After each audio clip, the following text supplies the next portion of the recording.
להוציא את חבר הכנסת רצקליף, להוציא אותו מהאולם, להוציא אותו מיד, החוצה, החוצה, החוצה. להוציא גם את חבר הכנסת כסיף, להוציא את חבר הכנסת כסיף מהאולם, להוציא אותו מיד.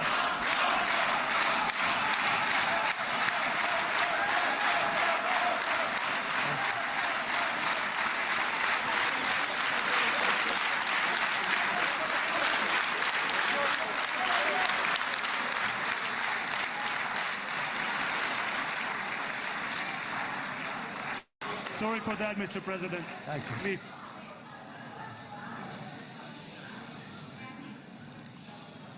That was very efficient.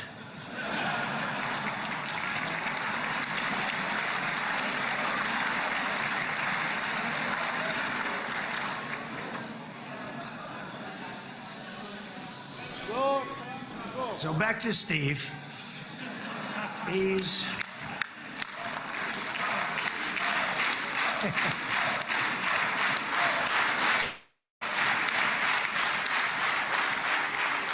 But I tell one story because he was so involved, and then we called in Jared. We need that brain on occasion. We got to get Jared in here. We got to get a certain group of people. But Steve started this all by himself. I call him Henry Kissinger, who doesn't leak. Okay? Henry is a big leaker. He leaked. Steve doesn't leak. Steve just wants to get the job done. He wants to do what's right. But I'll give you just a quick story because, as you know, he's working on the war with Russia and Ukraine, a war that would have never happened if I were president. A shame. 7,000 young soldiers a week are being killed. More than that this last week. It's a shame that it never happened. But it did happen, and we won the race, and I took over this horrible war that's been raging, and I thought it would be easily settled. I thought it was a hell of a lot easier than doing what we just did very successfully with Israel and a lot of other people. But this came first, and we'll get that one. But I set up a meeting for him to meet with President Putin, thinking it would be a 15 or a 20-minute meeting. Steve had no idea about Russia, had no idea about Putin too much, didn't know too much about politics, wasn't that interested. He was really good at real estate, but he had that quality that I was looking for, and I didn't see it around in too many ways. And I set up the meeting with Putin, and I called. I said, is Steve finished yet? That was about a half an hour into the meeting. No, sir, he's not. He's still inside. This is in Moscow. I said, well, how's he doing? I don't know, sir. He's still inside. I called up an hour later. Let me speak to Steve. Sir, he's still with Putin. He's with President Putin. I said, wow, it's a long meeting, 1 hour. I called up an hour later, he was still with Putin. 3 hours later, he was still with Putin. 4 hours later, he started to get the word that he was going to be coming out soon. And in 5 hours, he came out. I said, what the hell were you talking about for 5 hours? And he says, just a lot of interesting things. We're talking about a lot of interesting things, including what he went in there for, but you can't talk about it for 5. You can talk about it for a certain period of time, and you know what you're getting. But that's a talent. That's a talent, where you can do that. Most people I'd send in, number one, they wouldn't be accepted. Number two, if they were, the meeting would last 5 minutes, and that's what happens with Steve. Everybody loves him. They love him on this side. They love him on the other side. And he really is. He's a great negotiator because he's a great guy. So thank you very much, Steve, very much.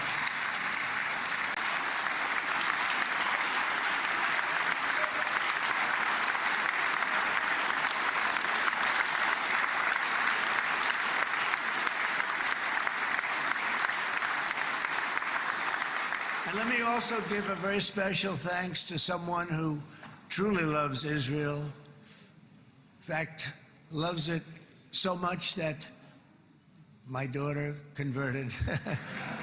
My daughter converted. I didn't know this was going to happen. And Ivanka's here.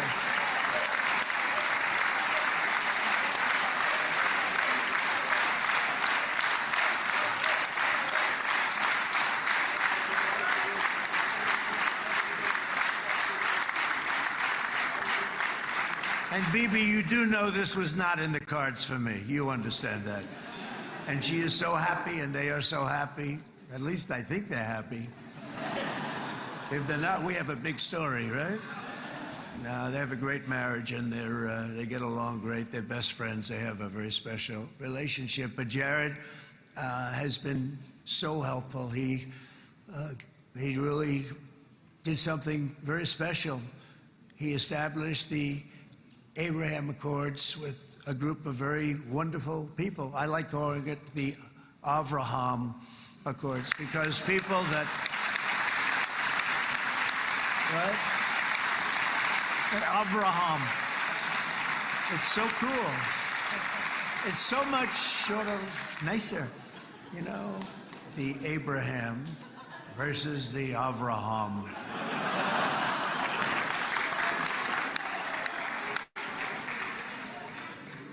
I just don't want to sound too sanctimonious when I do it, so, you know, I sort of split it up. This way we keep everybody happy.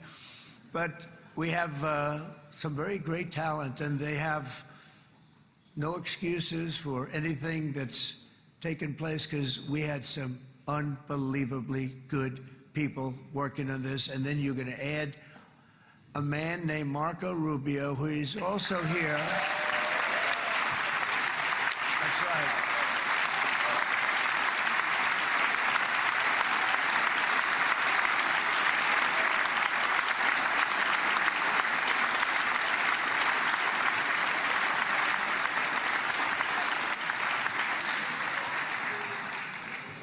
And I have a prediction that Marco will go down, I mean this, as the greatest Secretary of State in the history of the United States. I believe that.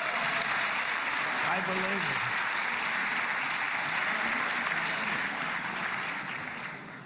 it. And he and I, you know, we really fought it out. You remember, he was tough. He was nasty. Who the hell thought this was going to happen, Marco, right? And now I'm saying he's going to go down as the greatest. He will. He was always smart and sharp, and people respect him. And then we have somebody who's young, but an unbelievable leader. I saw it a long time ago, and he's turned out to be even better than we thought. Right, Susie? I think even better. And that's Pete Hegseth, who is our Secretary of War, formerly Secretary of Defense.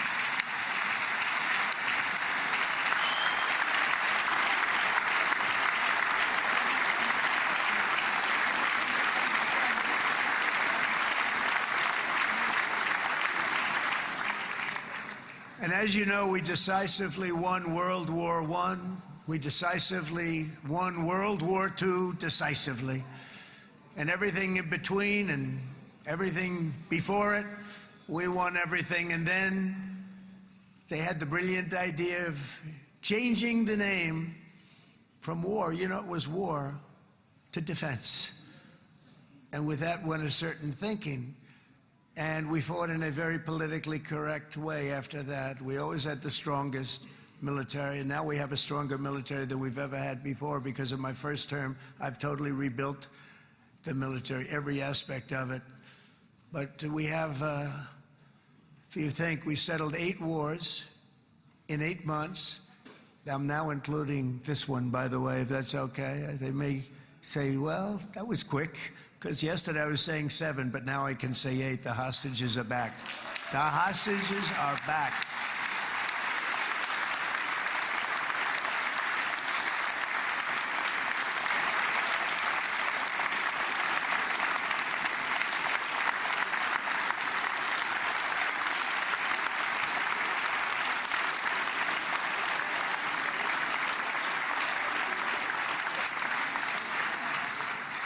It is a good feeling. Isn't that nice to say? You know, I just said the hostage. First time I said the hostages are back. It feels so good to say it.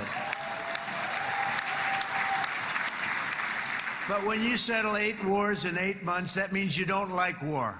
Everyone thought I was going to be brutal. In fact, I remember Hillary Clinton during a debate, she said, look at him, he's going to go to war with everybody. And actually, she said, he's got a personality that's all about war. No, and my personality actually is all about stopping wars, and it seems to work. Seems to work. But it also means this name change and our attitude that we're not going to go into a war. But if we do, we're going to win that war like nobody has ever won a war before. We will not be politically correct, but we're not going to be there. And I think, you know, as you mentioned, Bibi, before, peace through strength. And that's what it's all about. The United States has the greatest and most powerful military in the, right now, history of the world. I can tell you we have weapons that nobody's ever dreamt of. I only hope we never have to use them. I rebuilt the military. I was proud to do it, but some of the things I hated to do. I hated certain of the weapons because the level of power is so enormous. It's so dangerous, so bad. But we have to do what we have to do. We make the best weapons in the world, and we've got a lot of them. And we've given a lot to Israel, frankly. And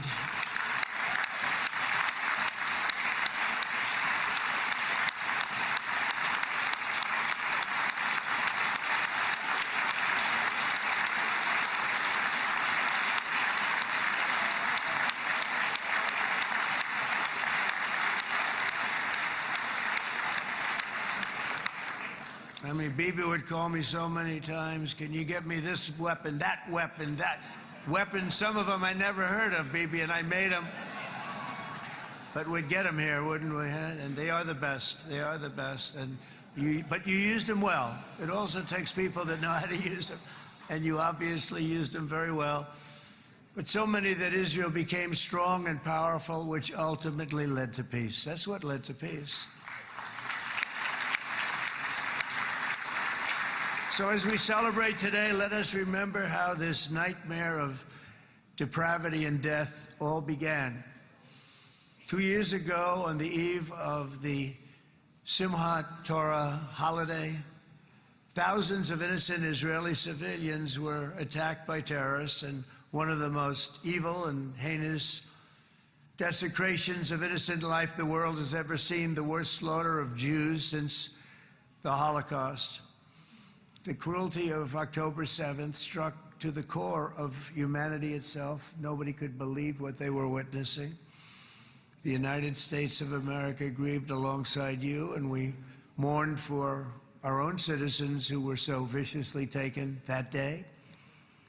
And to all the families whose lives were forever changed by the atrocities of that day, and all of the people of Israel, please know that America joins you in those two everlasting vows: never forget and never again.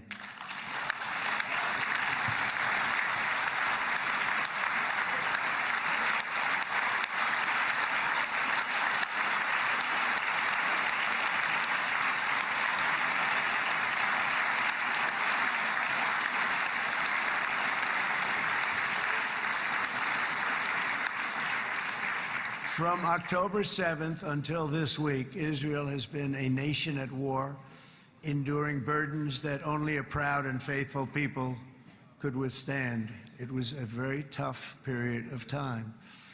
For so many families across this land, it has been years since you've known a single day of true peace. But now at last, not only for Israelis, but also for Palestinians and for many others, the long and painful nightmare is finally over. And as the dust settles, the smoke fades, the debris is removed, and the ashes cleaned from the air, the day that breaks on a region transformed, and a beautiful and much brighter future appears suddenly within your reach. This is now a very exciting time for Israel and for the entire Middle East, because all across the Middle East, the forces of chaos, terror, and ruin that have plagued the region for decades now stand weakened, isolated, and totally defeated. A new coalition of proud and responsible nations is emerging, And because of us, the enemies of all civilization are in retreat. Thanks to the bravery and incredible skill of the Israeli Defense Forces and Operation Rising Lion,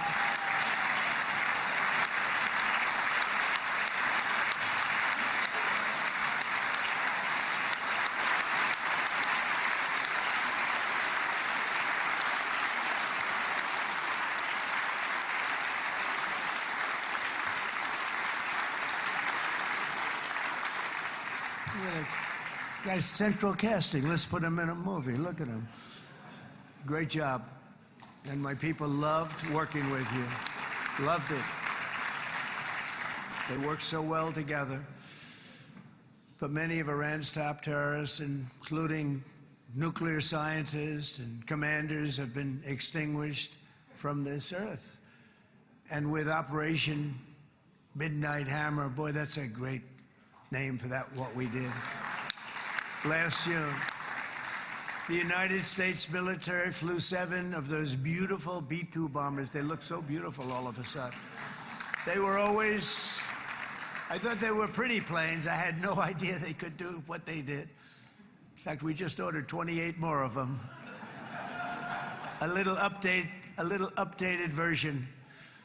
We ordered a whole pile of them. And almost 100 other planes went with them, including fighter jets. And we had 52 tankers, big, beautiful, brand new tankers that were loading them up 4 or 5 times. They've traveled 37 hours back and forth, think of that. But we had tankers all over the sky for all the other planes. We had the F-22s, the F-35s, F-16s. We had a hell of a lot of planes.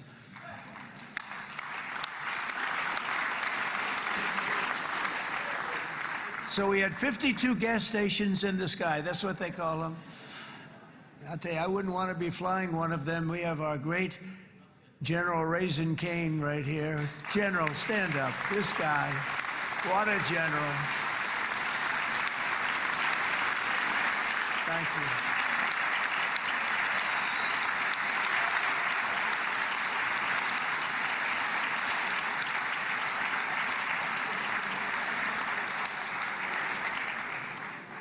I asked General Caine, I said, you know, we're having problems with ISIS, and I was in Washington, and I asked, how long would it take to defeat ISIS? And my Washington generals told me, 3, 4, maybe 5 years, sir. I said, I don't get it. We got the best equipment in the world. Why? So I flew to Iraq, and I met with a man named Caine. He said, what's your first name? He said, they call me Raisin, sir. I said, wait a minute, your name is Raisin Caine? I've been looking for you for a long time. You gotta be kidding. So they told me 3, 4, 5 years to defeat ISIS. And I sit down with him and I say, why is it? I flew there in the dark of night. I landed, I'll never forget it. It was quite a trip. I'm glad I made it because I met him.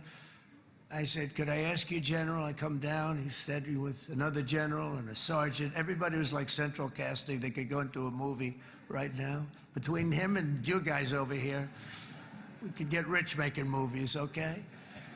And they got along so great. That's the beautiful thing, that your military and our military, Bibi, got along so great. But I was told by the television generals in Washington, we have the best equipment in the world. Why is it taking so long? And they said, 4 years. I said, so let me ask you, Raisin, how long would it take you to defeat ISIS? Sir, we can do it in 3 weeks, but you'll probably have some time left over. I said, you gotta be kidding. What the hell are you talking about? They said 4 years. I said, well, sir, look, it's not my place to say, but you're asking me the question. What you have to do is you hit them from the west, you hit them from the north, you hit them from the south, you hit them above, you hit them below. I said, so why didn't they do it? And he didn't want to speak badly of his superiors, which is hard to believe they were his superiors. It should have been the other way around a long time ago, because he's the one that did Operation Hammer. It was flawless. It was flawless. It was absolutely flawless. And And I said, so you really think you can do it in 4 weeks? Yes, sir, 100%. You have to do it differently than they were doing it. They were using one base and it was hundreds of miles away. And he says, we have all these portable bases all over the Middle East. And they didn't want to use them because they didn't want to offend the country where the portable, they wouldn't have even known what the hell the planes were going up, right? They wouldn't have known, but he said, no, they didn't want to defend anybody, offend anybody, and but we can do it in 4 weeks. I said, you sure about that? I'm going to call you back. I'll call you back on Monday. I'm going back to Washington. But you think 4 weeks? Yes, sir, I think we can do it in 4 weeks. We'll have time left over. So I call him on Monday. I say, you think you can do it? 4 weeks. I said, go ahead and do it. He did it. I'll tell you, he did it in 4 weeks, less than 4 weeks. So, General, stand up, please. Again, this is a real general. This is not a television general. He doesn't want to go on television.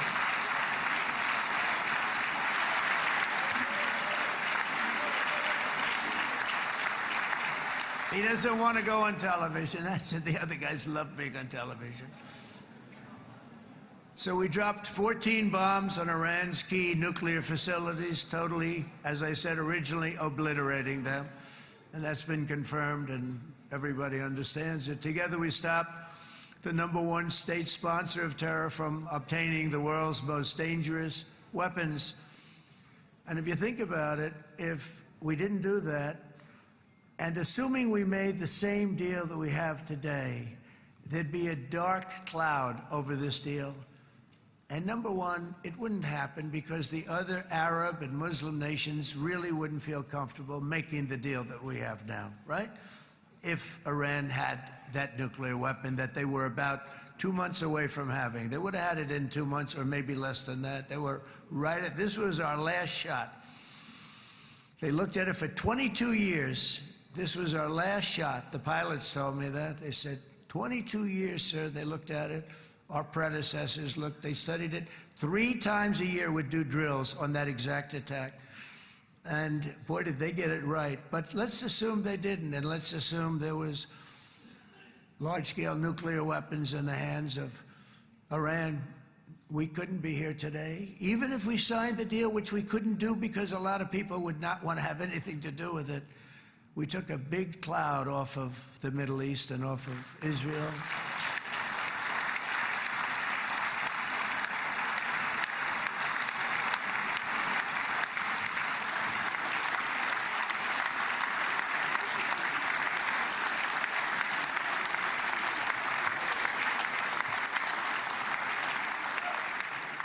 And it was my honor to help. But it isn't it true, though, that can you imagine the same, let's assume, Bibi, the same documents, we had everything the same, but you had somebody out there that was, in the opinion of everybody, all-powerful in the Middle East.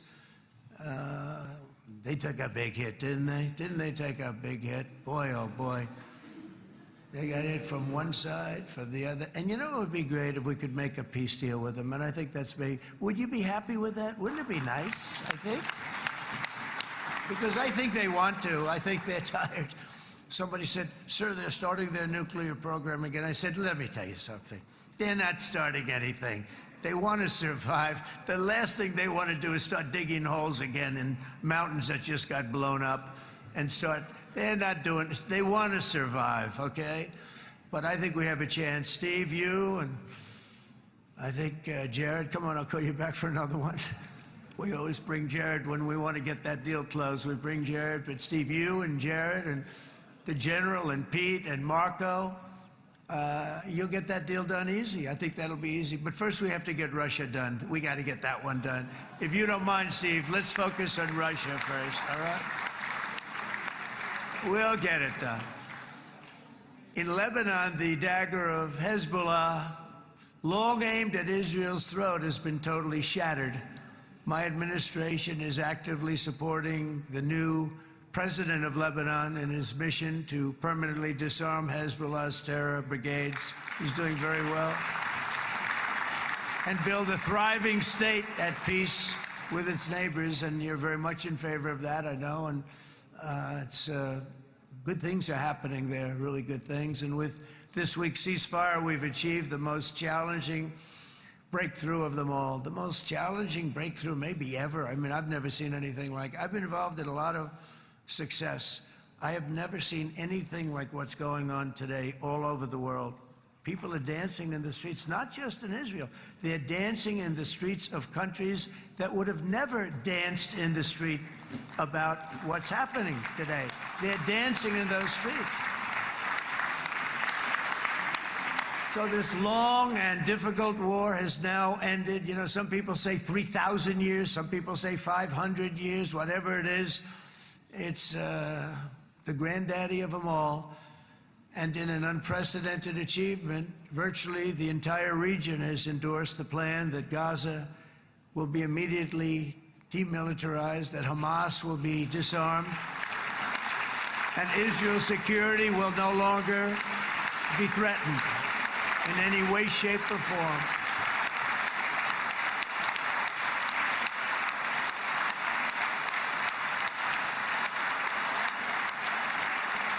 So Israel, with our help, has won all that they can by force of arms. You've won. I mean, you've won. Now it's time to translate these victories against terrorists on the battlefield into the ultimate prize of peace and prosperity for the entire Middle East. It's about time you were able to enjoy the fruits of your labor. Mr. Opposition Leader. I said he's a very nice opposition leader. I think... No, he's a nice man. Bibi, he's a nice man.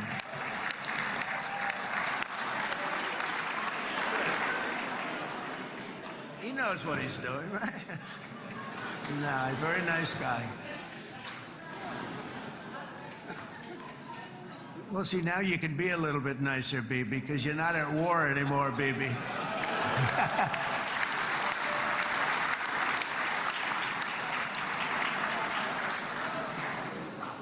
But only by embracing the opportunities of this moment can we achieve our goal of ensuring that the horrors of recent years will never happen again. You don't want to have to go through this again. 8 years ago, I came to this region on a very special first trip abroad as the President of the United States. I came here very early at your request. I addressed the leaders of the Arab and Muslim world gathered in Saudi Arabia and said that it was time to build a future free of the grip of extremism and terror. And interestingly, right now, as soon as I'm finished, I'm quite late. You've kept me quite late between opposition leaders and Bibi's brilliant but very long speech. I thought I was going to run up here, make a speech, and then head to Egypt. It didn't work out, though. And you made a pretty long one, too, Sarah.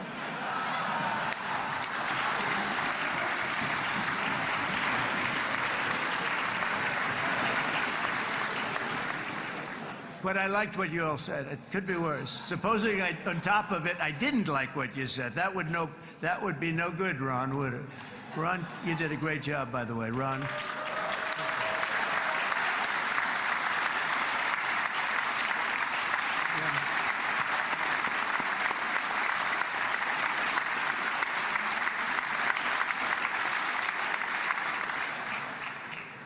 So I'm going to be meeting, actually, in a little while, I'm going to be meeting with the most powerful, the richest nations, really, in the world, although now, with the tariffs, the United States is by far the richest nation in the world, as you probably have been reading. But the richest nations, most powerful nations, you know, tremendous, headed by some tremendous people in many cases. Some cases I wouldn't say necessarily I would endorse. But I will tell you, some incredible people that really helped us make this all possible. So I'll be going there. I'll be quite late. They might not be there by the time I get there.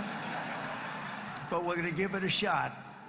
But the journey we started back then led to the crushing defeat of the ISIS caliphate, to the monumental Abraham Accords, and ultimately to the historic ceasefire this week, in which many of those same nations really played a very pivotal role, I have to tell you. Steve will tell you that. Jared will tell you that. Together, we've shown that peace is not just a hope that we can dream about. It's a reality we can build upon day by day, person by person, and nation by nation. And because of that, the Middle East is finally ready to embrace its extraordinary potential. You have extraordinary potential in this region. It should now be clear to everyone throughout the region that decades of fomenting terrorism and extremism, jihadism and anti-Semitism have not worked. They haven't worked. They've been a disaster. They've just killed. They've killed. They've backfired completely and totally. They've just totally backfired. Everything that you thought, take it, worst case, it's turned out to be worse than that. They have not worked. From Gaza to Iran, those bitter hatreds have delivered nothing but misery, suffering, failure, and death. They've served not to weaken Israel, but to annihilate the very forces that did the most to foment this hatred. And it's really, I mean, everybody that's tried it has become irrelevant. Meanwhile, we've seen those nations that set aside their differences, reached across ancient divides, and pursued engagement are now among the most successful in the region. They're getting along with Israel, and they're doing great. And I can tell you the 4 nations that joined the Abraham Accords early on, and you'd all be doing me a favor, and I'm going to be saying this in a little while to some other friends, would love you all to, is this right, Jared? Join up in the Abraham Accords. We have to join up and get together. You can have that whole thing filled out. We had a very weak administration, worst president in the history of our country by far. And Barack Obama was not far behind, by the way.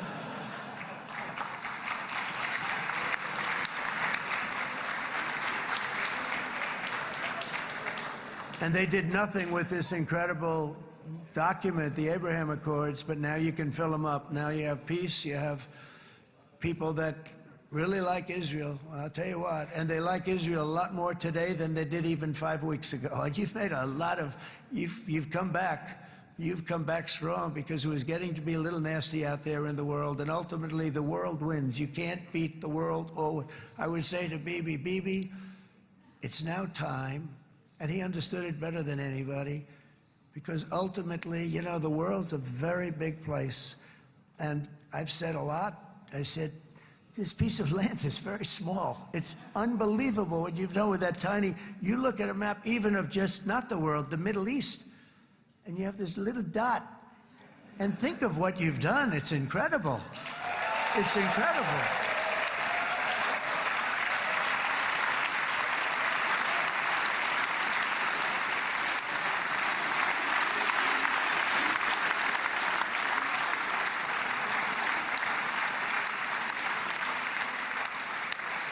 But the world is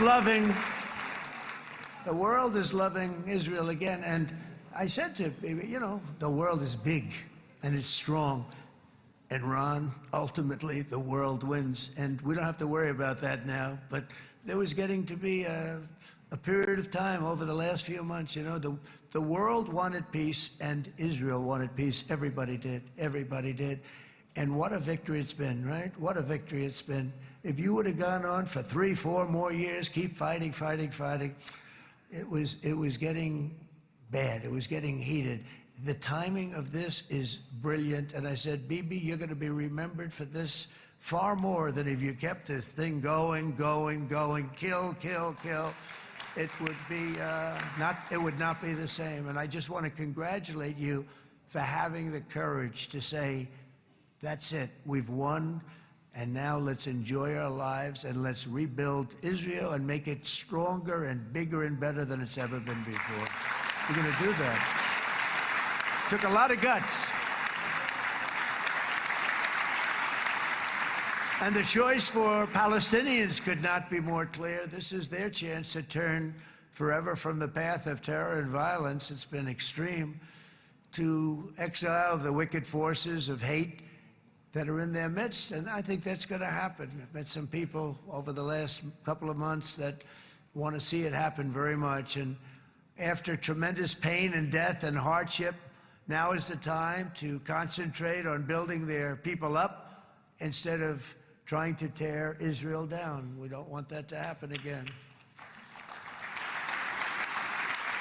And the total focus of Gazans must be on restoring the fundamentals of stability, safety, dignity, and economic development so they can finally have the better life that their children really do deserve after all these decades of horror. I intend to be a partner in this effort in the sense that we're going to help and we're going to do something that became unbelievably popular. Everybody wants to be on it. It's called the Board of Peace, okay? How about that? Is that a beautiful name? Like a board of peace.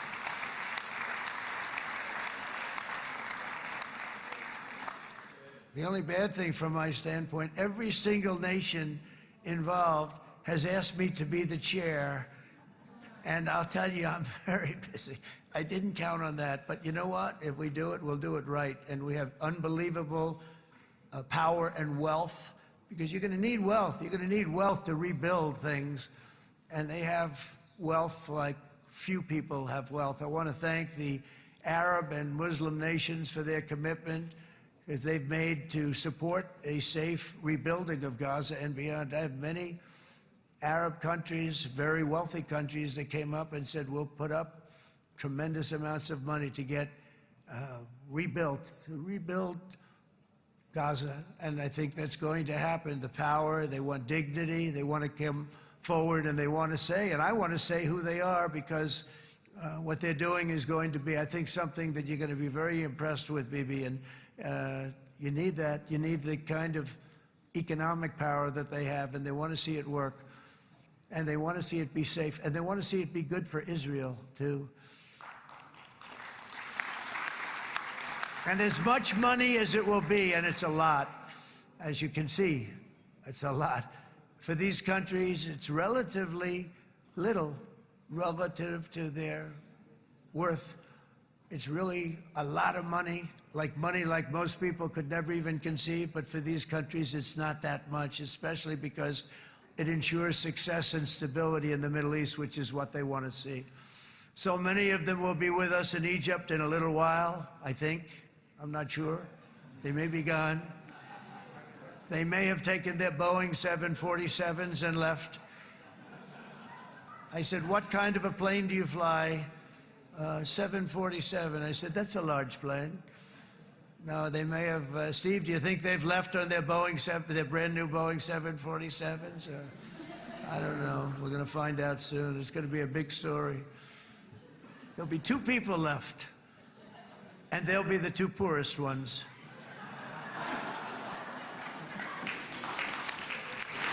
But it will be the wealthiest and most powerful group of nations. So the group that we have assembled, that's waiting for us, is the wealthiest and most powerful group ever assembled at one time. There has never been a group like this. And they're only looking for good. They want good. They're going to do good. And as those commitments are made, I'm going to let the world know who's doing it, because they really deserve to get the credit. And some of them probably won't want the credit, but they deserve it. It's more obvious than ever that the productive and responsible nations of this region should not be enemies or adversaries. You should be partners and eventually even friends, and that's what's going to happen. I know it.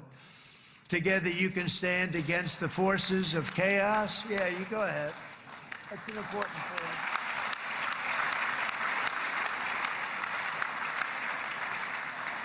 Because you can stand against the forces of chaos that threatened all of your interests, and it's always a big threat, and unleash incredible prosperity and opportunity for all the people of these lands, and that's what's going to happen. You're going to unleash numbers and success, the likes of which Israel has never been able to think of, because you're so firm, and you should be, and you've done the right thing in defending yourself.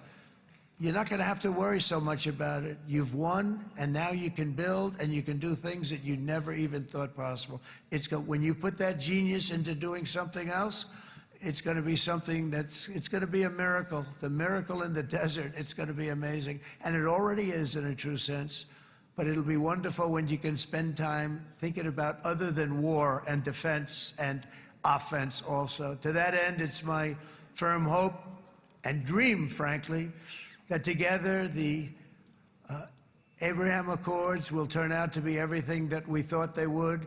Those 4 countries were very, very brave in doing it. They did it at a very early point, and every single one of them benefits unbelievably financially. And if you notice, even in this bad period that we just went through, they all remained a member of the Abraham Accords. They've done unbelievably well. And you know who you are, and I want to thank you. And they've stayed because of loyalty, but they've also stayed because it was really good business. They've made a lot of money being members, and you're going to all, I hope that every one of the countries that we're seeking, Jared, I hope they join quickly.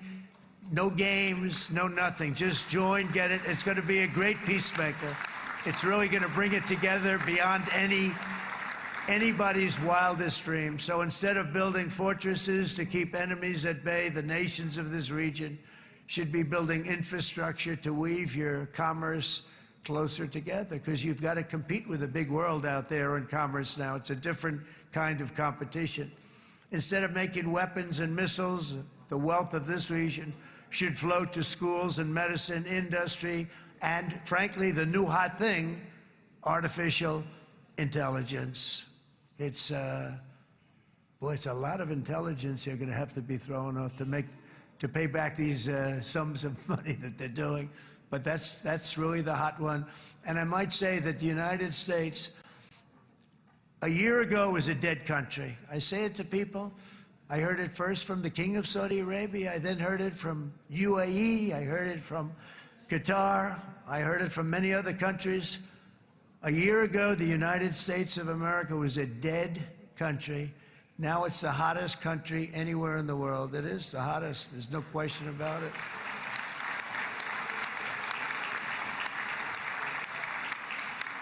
In fact, if you go back a year ago, before the election, although once we had November 5th, we became hot because people got it. I would say November 5th was a time that we became really hot. But once you go back a couple of years, if I were in charge and the country was doing what they were, nobody was going to ask me to speak. Nobody asked Joe Biden to come up and speak, I guarantee you that. And if they did, he would have turned them down, I promise you. He didn't speak. He didn't speak, and he didn't speak well. But all of the countries in the Middle East, it could have, what we're doing now, it could have happened a long time ago, but it was strangled and set back almost irretrievably by the administrations of Barack Obama and then Joe Biden. It was, there was a hatred toward Israel. There was an absolute hatred. The setbacks really started when President Obama signed the Iran nuclear deal. This was a disaster for Israel, and it was a disaster for everyone. And I remember that Bibi Netanyahu came to the United States and worked so hard to try and get Obama not to do that deal.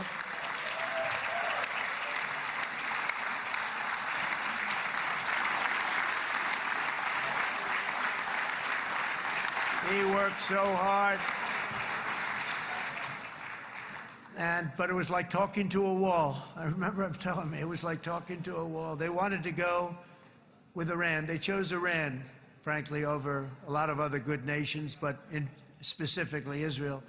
And that was the beginning of a very bad period of time. You had Obama go out, and the Iran nuclear deal turned out to be a disaster. And by the way, I terminated the Iran nuclear deal, and I was very proud to do it.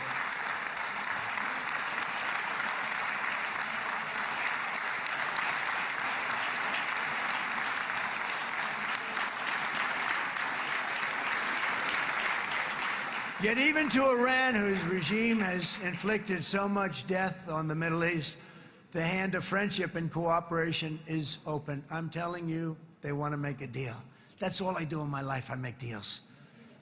I'm good at it. I've always been good at it. And I know when they want. Even if they said, we don't want to make a deal, I can tell you they want to make a deal. All right, they do. They want to make a deal, and we're going to see if we can do something, because this is crazy what's happening, and we're not going to have this anymore. Neither the United States nor Israel bear the people of Iran any hostility. We merely want to live in peace. We don't want any looming threats over our heads, and we don't want to even think in terms of nuclear destruction. It's not going to happen, never will happen. There's nothing that would do more good for this part of the world than for Iran's leaders to renounce terror, stop threatening their neighbors, quit funding their militant proxies, and finally recognize Israel's right to existence. They have to do that. They have to do that. And to Iran, and as you know, this is not said out of weakness. There's no weakness. But I'm going to say this, that we are ready when you are, and it will be the best decision that Iran has ever made. And it's going to happen. It's going to happen. And they're good people. I know a lot of Iranians in the United States. They're good people, smart, hardworking people. They don't want to see what's happened to their country. The story of fierce Israeli resolve and triumph since October 7th should be proof to the entire world that those who seek to destroy this nation are doomed to bitter failure. The state of Israel is strong, and it will live and thrive forever.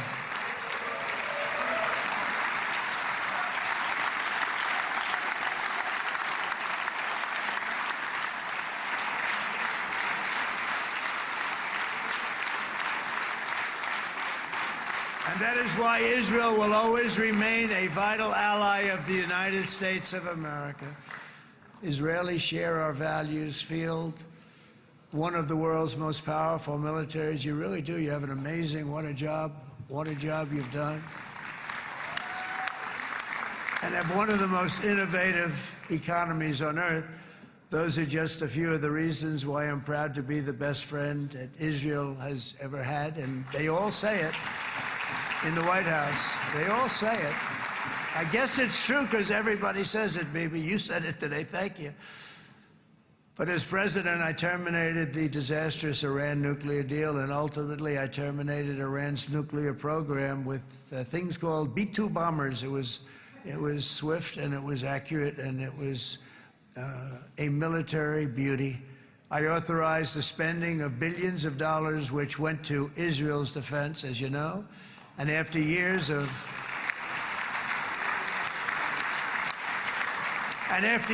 broken promises from many other American presidents, you know that, they kept promising. I never understood it until I got there. There was a lot of pressure put on these presidents. It was put on me too, but I didn't yield to the pressure. But every president for decades said, we're going to do it. The difference is I kept my promise and officially recognized the capital of Israel and moved the American embassy to Jerusalem.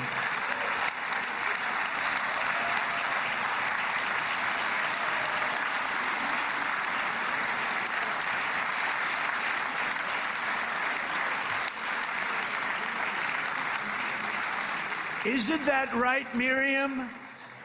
Look at Miriam. She's back there. Stand up, Miriam. Stand up.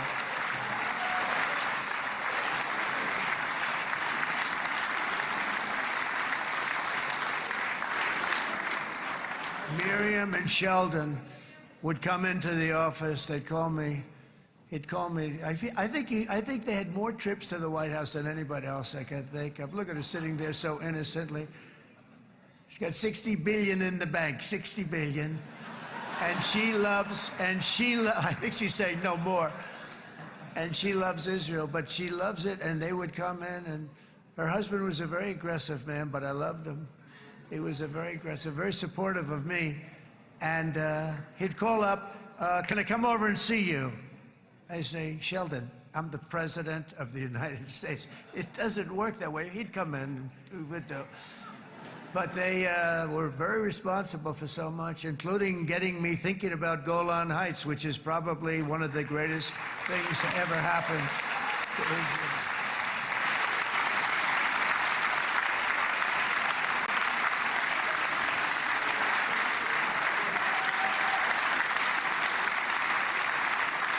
Miriam, stand up, please.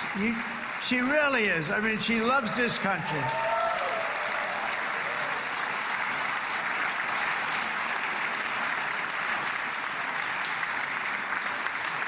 She loves this country. Her and her husband are so incredible. We miss him so dearly. But I actually asked her, I'm going to get her in trouble with this, but I actually asked her once, I said, so Miriam, I know you love Israel. What do you love more, the United States or Israel? She refused to answer. That might mean Israel. I must say. We love you. Thank you, darling, for being here. That's a great honor. Great honor. She's a wonderful woman. She is a great woman. I've always stood for the people of this community, and I always will. I'll always be with you. I'm always going to be with you. I guess maybe something could happen to change my mind. Somebody that's really stupid gets into office and wants to do really bad things, but that's about it. We don't think we're going to have that happen. I hope we're not going to have that happen. And this man is a good man right here. These two men are good men right here.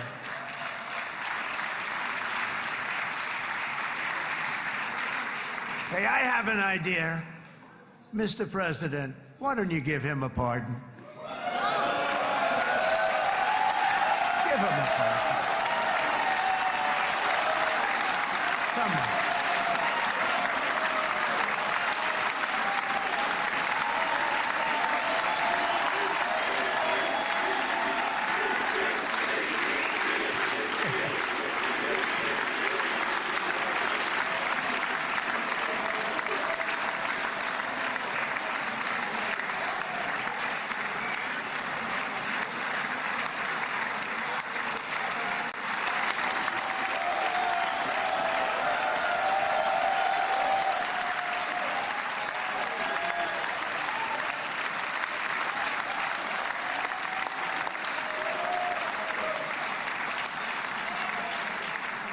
By the way, that was not in the speech, as you probably know. But I happen to like this gentleman right over here, and it just seems to make so much sense. You know, whether we like it or not, this has been one of the greatest wartime presidents. This has been one of the greatest wartime presidents. And cigars and champagne, who the hell cares about that?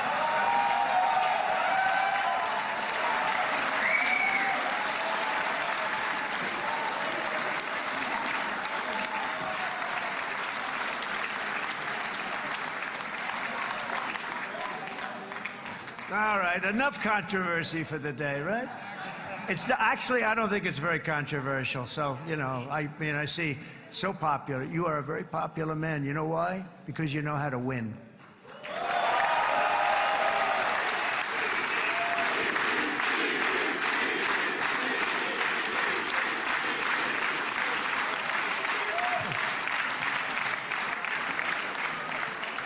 Over the past 2 years, I've met many of the families of the Israelis taken hostage and those that were taken hostage. Unbelievable. I've looked into their eyes. I've seen the worst nightmares of their suffering, but I've also seen something else, the beautiful love of the people, the love of people, frankly, that hold things together, the love that gives you the courage to carry on through thousands of years of persecution and repression and to emerge with the heart of David. It's the heart of David. It's that love that's defeated the enemies of civilization, built this incredible country and this unbelievable economy, and forged one of the great democracies of the world. That is why it's a true honor to stand here today and address this assembly in your ancient and eternal now capital, Jerusalem. I'm proud to have helped in that regard. This city and this nation stand as living proof that a much brighter future for this entire region is truly within our grasp.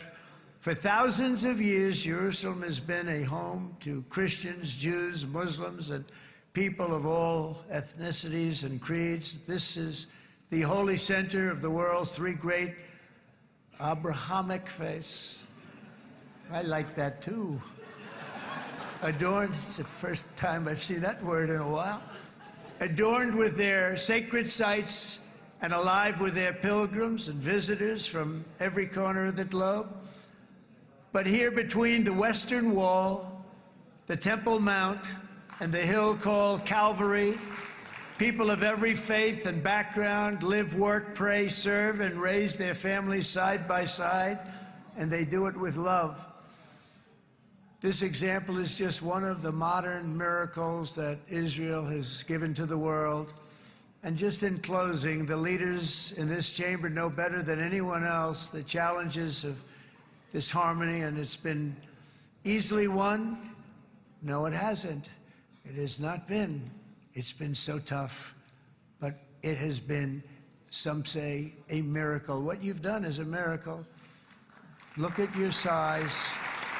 Look at your chances when it all started. And you know, if you think about it, you are safer today, stronger today, and more respected today than at any time in the history of Israel. Think of it. People used to say it wouldn't exist. They don't say that anymore, do they? Yet if safety, security, and coexistence can thrive here in the winding alleys and ancient paths of Jerusalem, then surely peace and respect can flourish among the nations of the broader Middle East. The God who once dwelled among his people in this city still calls us, in the words of Scripture, the turn from evil and do good, to seek peace and pursue it. So he still whispers truth into the hills and knolls and valleys of his magnificent creation, and he still writes hope into the hearts of his children all over the world. And that is why even after 3,000 years of pain and conflict, the people of Israel have never given up from the threats of Zionism, from all sorts of threats. You want the promise of Zion. You want the promise of success and hope and love and God. And the people of America have never lost faith in the promise of a great and blessed future for all of us.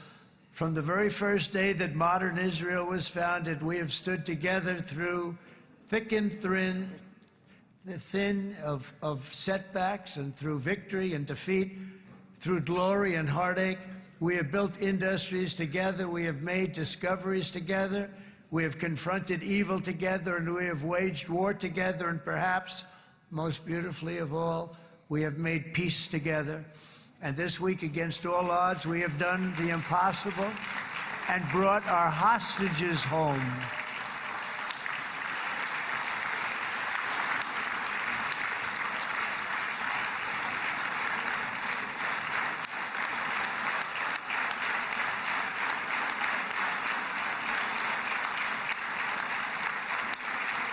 So now we're going to forge a future that is worthy of our heritage. We're going to build a legacy that all the people of this region can be proud of.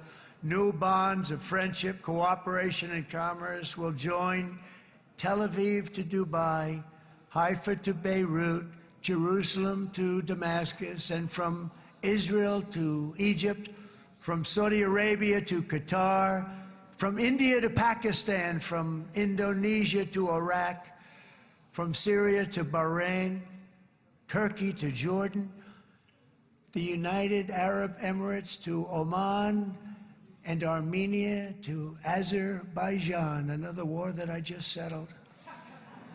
We are going to have hope, harmony, opportunity, and happiness here in the spiritual and geographic center of the entire world. That's what you are. Israel, America, and all of the nations of the Middle East will soon be safer, stronger, greater, and more prosperous than ever before.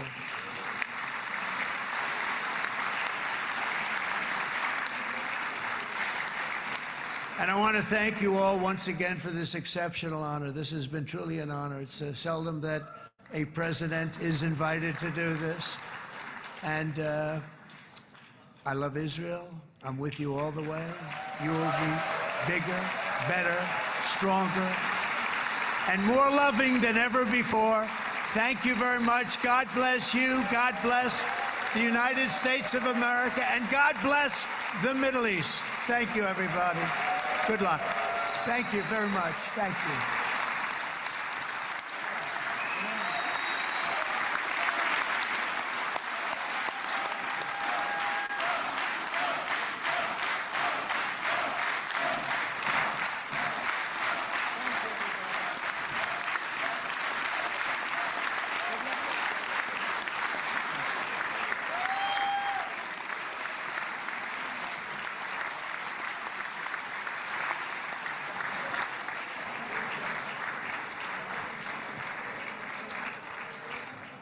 אני מודה לנשיא ארצות הברית של אמריקה על דבריו. חברות וחברי הכנסת, תם סדר היום. הישיבה הבאה תתקיים ביום שני, כ"ח בתשרי התשפ"ו, 20 באוקטובר 2025 בשעה 16:00. חג שמח ובשורות טובות. ישיבה זו נעולה. כבוד הנשיאים וכבוד יושב ראש הכנסת,